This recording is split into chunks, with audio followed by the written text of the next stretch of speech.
So the abundance of water. For those of us that live where there is an abundance of water, it's fantastic. But for those people who don't, it is life-threatening. And we're going to find out some solutions to those who live in life-threatening situations because of water with Water1st.org's Marla Smith-Nilson tonight on Rainmakers TV. Marla, welcome to the show. Thank you. We talk about water, and to me, I mean, it's just a natural.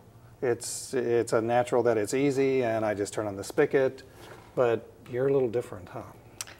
Yeah, and I think, you know, and our country 100 years ago wasn't much different from what, you know, sub-Saharan Africa is like today in terms of availability of water and child death rates because of water-related illnesses. But what changed for us in our country was that we did have public water supplies that were safe, they're chlorinated, they're in our homes, we have sanitation systems to take human waste away. So, you know, we're still, I guess in a way, dealing with a population that's kind of 100 or 150 years behind us in terms of development of water supplies. Tell us a little bit about the organization, Water1st. Water1st is a Seattle-based nonprofit organization. We support communities in poor countries who are in need of safe water supplies and toilets. And a lot of our work here in the United States is educating people here that this is an issue, and it's an issue that we should care about. And we raise money here in the United States to help support sustainable solutions. And while raising money is certainly part of the president and CEO of a nonprofit organization, you're actually an engineer by trade. Water is your life, isn't it?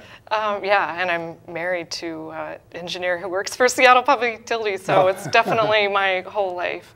Yeah, I mean, I have a civil engineering degree because I was interested in this issue from a very young age. When I was a teenager, I was born and raised in Arizona and in the desert, and we lived close to the border with Mexico. So I traveled to Mexico quite a bit growing up, and I saw that my neighbors just 2 hours to the south didn't have running water in their homes. I saw girls my age carrying water, and it really made an impression on me. And so I learned that civil engineers, that's what they do, is build infrastructure, like water systems. That's what I decided to study. But over the course of my studies and early on in my career, I learned pretty quickly that this wasn't a technical problem, really. I mean, we know how to get water from point A to point B. We know how to drill wells. I mean, all that technology exists, and there are really good technical people who live in poor countries. That, well, let's define the problem, but I want to make sure everybody knows that I'm going to get the website up. It's Water1st.org. So tell us exactly what the problem is from the human standpoint of someone who doesn't have enough water. Well, right now, estimates are that 1 billion people on Earth don't have access to a safe and convenient water supply. And so that means that they're walking to find water from an unprotected source, like a river or a water hole. Or if they live in an urban area, it might mean that they're actually purchasing water from a water vendor. 2.5 billion people, it's estimated, don't have a simple hygienic toilet. So they are defecating in the open behind bushes, or for women, they're often waiting until nightfall because that's the only way that they have privacy. So the lack of these very basic necessities, what we consider, you know, fundamental to good public health, causes a lot of disease. So diarrhea in children is one of the leading causes of disease in poor countries. And also, it has a huge impact on the productivity of poor communities. So if you live in a rural area of Ethiopia, you're walking hours to go find your water supply. And clearly, that's time that can be better spent in other activities, helping your family grow food, going to school. We see a lot of young girls who are carrying water instead of going to school. And I know she said young girls, and all of the research that I've ever done with regard to water, it's always the girls and women that carry the water. I thought men were bigger and stronger. Why don't they care? Well, I mean, culturally. yeah, I guess that traditionally women have been responsible for the home. And so, you know, providing water for cooking and drinking is considered, you know, part of that, of taking care of your home and your children. So Yeah, but some of the video that we're showing, I mean, those aren't small containers. no, they weigh 50 pounds when they're full of water. So this is not an easy job. And when you talk to women about what is their highest priority in terms of developing their communities, and the answer I get almost 100% of the time is I want to end that walk that I make for water because it's hard.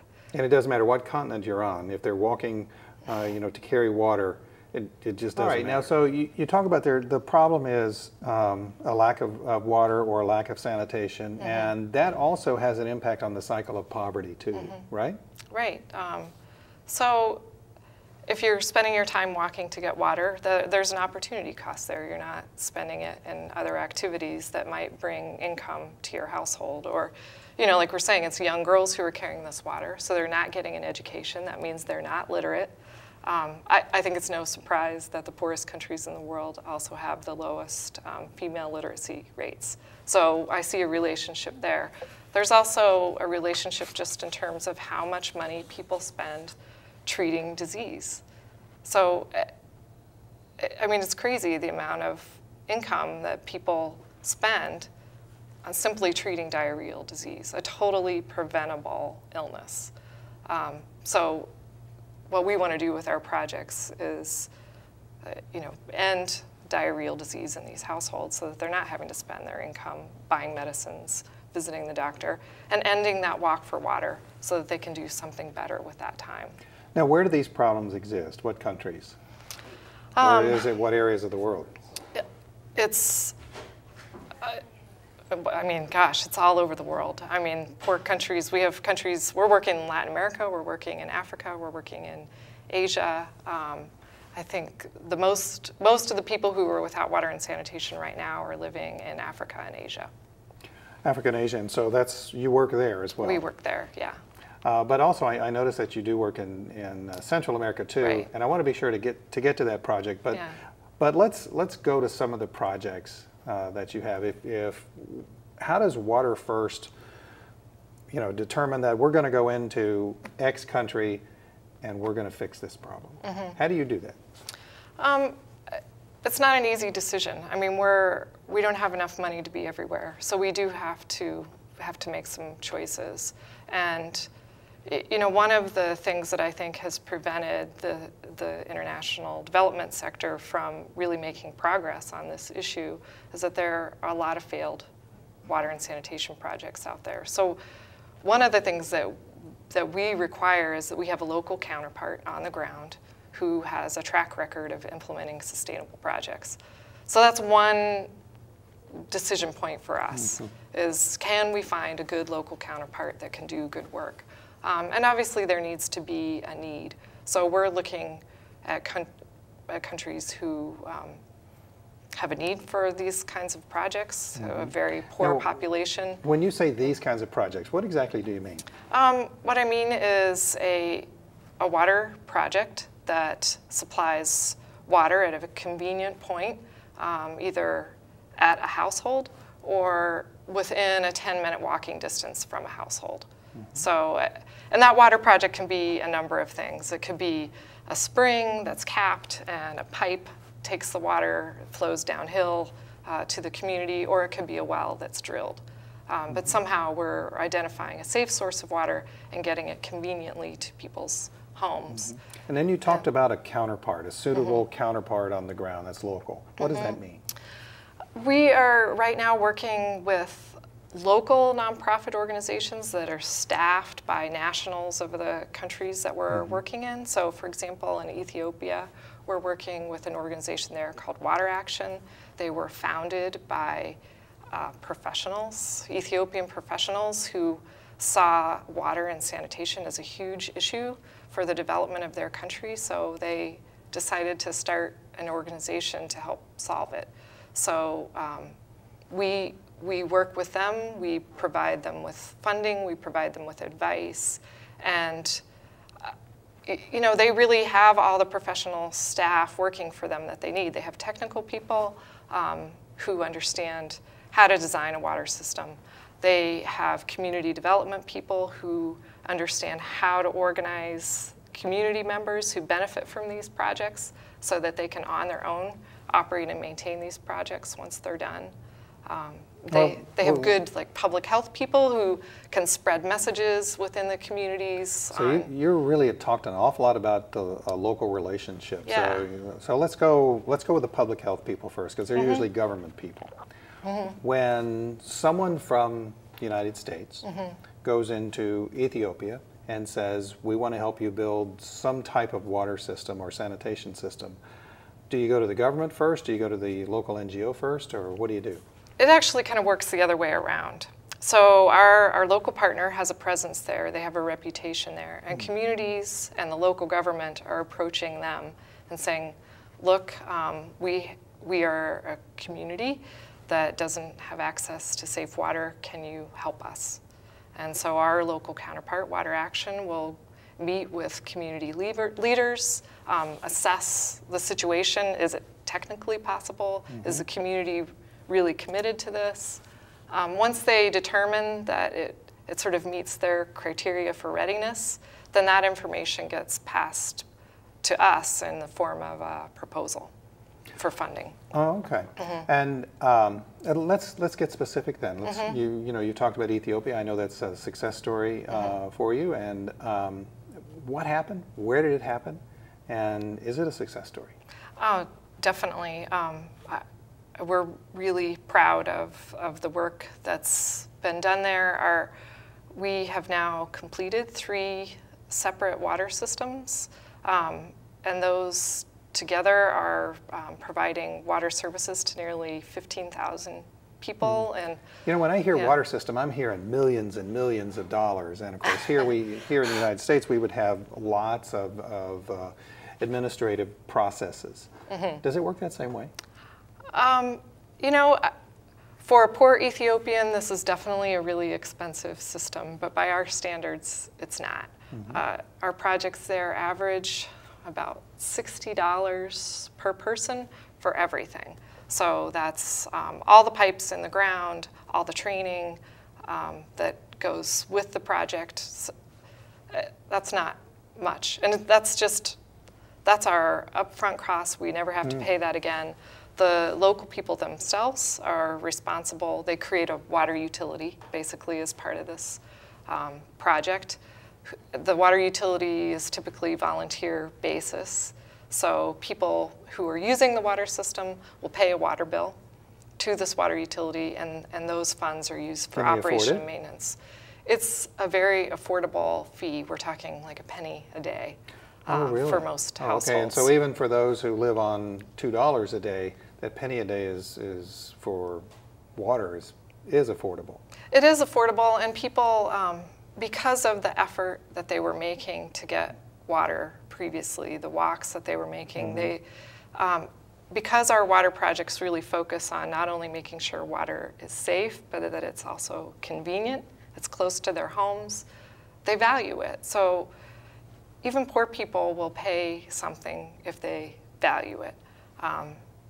And realistically, we need the people themselves who are using these systems to pay for the operation and maintenance. As outsiders, it's totally not sustainable to expect us to pay for the ongoing operation and maintenance of all the water systems that we fund. We're going to take a very short break, but I want to start right after the break on the word sustainability, because it's used an awful lot. We're very fortunate today on Rainmakers to have Marla Smith-Nilson, who is the head of a great organization called Water1st. Be sure to go to the website, water1st.org. You're going to learn an awful lot more, but let's go back to Marla.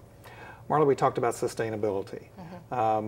And that is a word that I hear an awful lot these days, and I'm starting to believe that maybe it's less and less meaningful. But to Water1st, it's very important. Yeah. Unfortunately, I think in this sector, it's become kind of a buzzword that doesn't really have meaning to it. But for us, it does, as you said. And so what it means for us is that the water systems and sanitation systems that we're helping to implement through our local counterparts actually work 10 years, 20 years after they were first put in. I mean, we really see our investment as a one-time investment that will set up a community so that their water supply situation, their water supply problem is solved, and that they don't require any outside intervention again. Let's go back to the Ethiopian project system. So those systems involve finding a safe water source in two of the communities. It's a drilled well.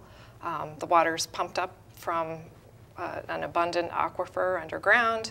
It's pumped to a large storage tank that's on a hill in the community, and from there the water flows downhill by gravity to anywhere from 8 to 12 public water points that serve sub-villages within the area. Now, so those are when you say public water points, those are faucets that people can come to. They don't necessarily, you don't build a system that takes the water to a person's house. No, in Ethiopia we're not doing that yet. We are doing that in Honduras. So people in the sub-village, which is a cluster of homes, make a 2-minute walk or a 10-minute walk to this public water point, and they turn a faucet. There are several faucets at this point.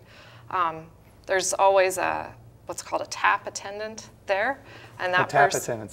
So you've created some income for us. Actually, it's created a job. So this is a paid position, and their job is to open and close the tap. So it's locked. It's not always open, and it's open during really convenient hours of operation when people are generally using water. And they pay a fee to the tap attendant based on the volume of water that they're collecting. It's an affordable fee, and we're talking about a penny or 2 pennies a day, depending on the size of the household and how much water they're using. Now, a big part of what I saw on the website and what you've talked about a little bit, but talk more about the community commitment, about how important that is to sustainability. It's critical to, and we make sure before we even start a project that the communities understand what their responsibility is going to be when the project's done. So it's no surprise to them. What is their responsibility? Well, they have to pay a water bill. That's one responsibility. They are committed then to transparently accounting for those funds that are collected and using them to provide maintenance to the system as it's needed. Does Water1st run the system? We don't run the system, they do. So we're, through our local counterpart, providing training to people so that they know how to run the system. So they know how to fix leaks, they know how to find leaks, they know how to fix leaks. They know when a breakage has sort of gone beyond their technical ability, and so they can hire a professional plumber to come in and fix it. Those are the kinds of responsibilities they have. They also, in most cases where we're working, they're responsible for building the system too. Really? So they do it all? So yeah, we provide funding to buy the pipes, but we don't provide funding to install them. So community members are... I thought you went out there with your wrench, though, and you did it yourself. Well, we do take people from the Seattle area and from other parts of the country who are interested in seeing with their own eyes the problems that exist in the places where we work and what kinds of solutions are possible. They get a half-day experience of helping build water system, and it's just to give them a sense of how hard it is to build these systems and what a huge commitment communities are making when they build it on their own. I mean, we're talking about communities taking 6 months to a year to dig all the pipeline trench that they need to dig. And that's a huge effort in the lives of people who are already stretched pretty thin. So that demonstrates to us, too, the commitment that people have to these projects, the fact that they're willing to commit that kind of time to building it. Now, we've talked about Ethiopia, but you also work in India and Bangladesh. Is there a difference when you work there than in Ethiopia? The biggest differences are the technical ones. So, in Ethiopia, we're building, the communities are more spread out.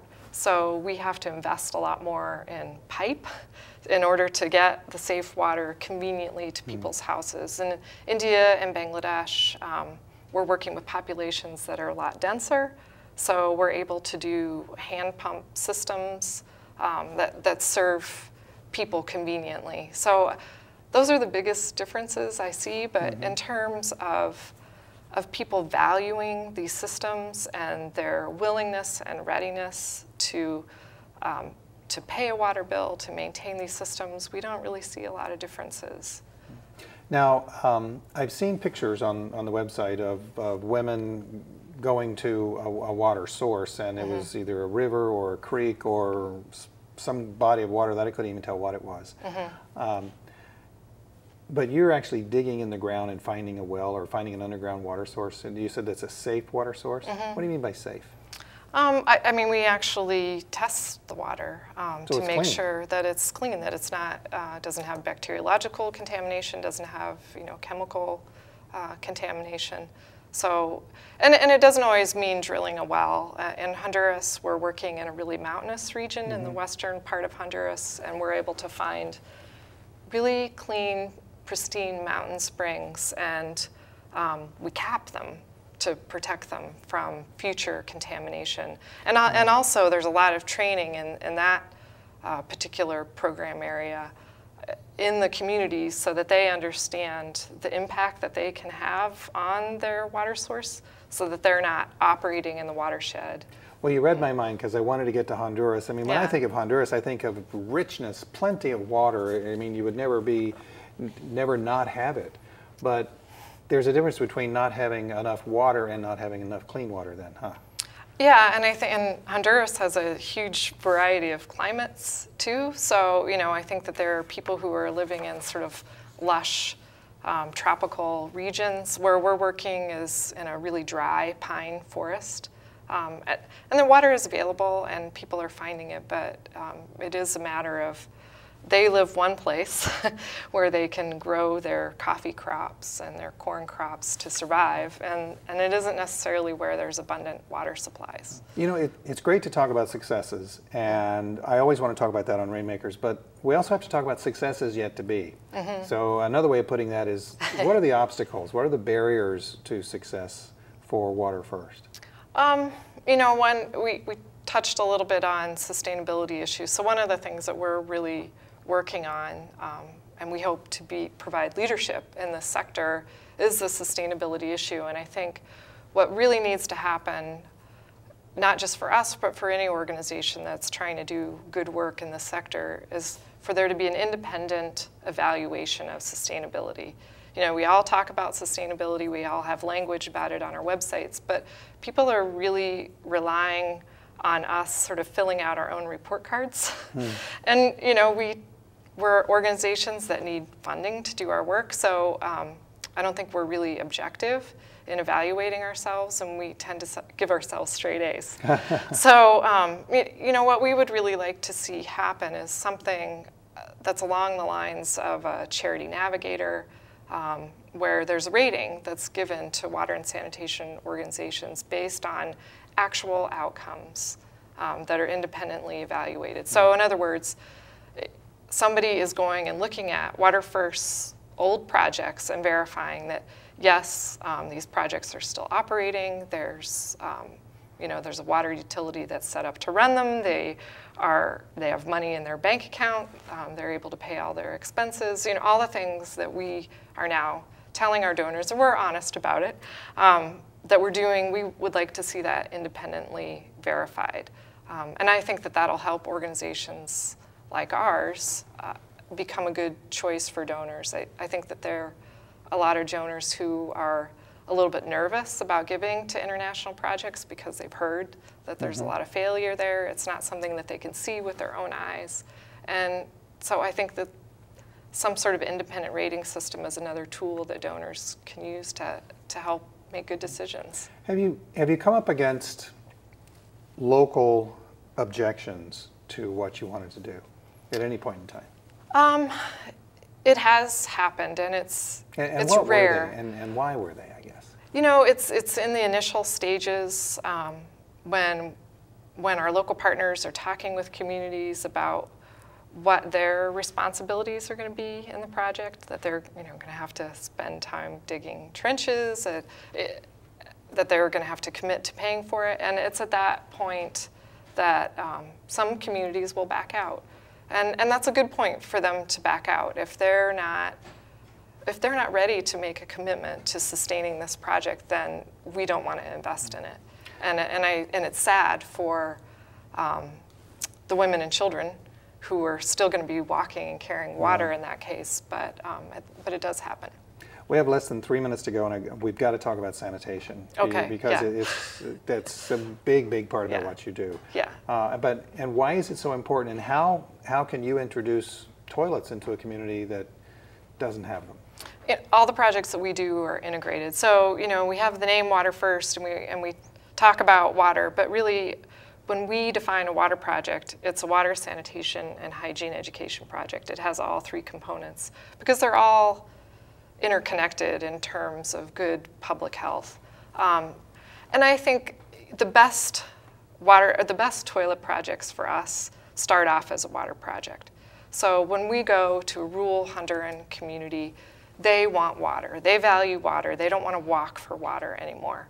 And so when we are committing to help them with that problem, it's an opportunity for us then to talk about all the public health issues that are facing that community and how sanitation, why defecating in the open contributes to childhood illness. All right, I have to ask you that. When you talk about that, I mean, what's the response? Well, I've done that in my grandfather, my great-grandfather, et cetera, and that is the response. And what's really important to know is that it's not me talking about it.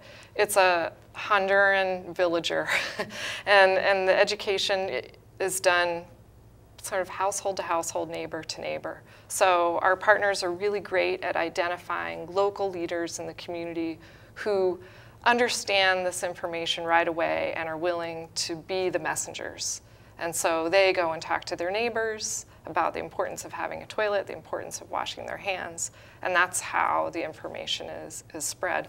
But the response is, I mean, we get a lot of, my people have been living this way for 1,000 years, and it's just a matter of time and reinforcing these messages. And people do change, but it takes time.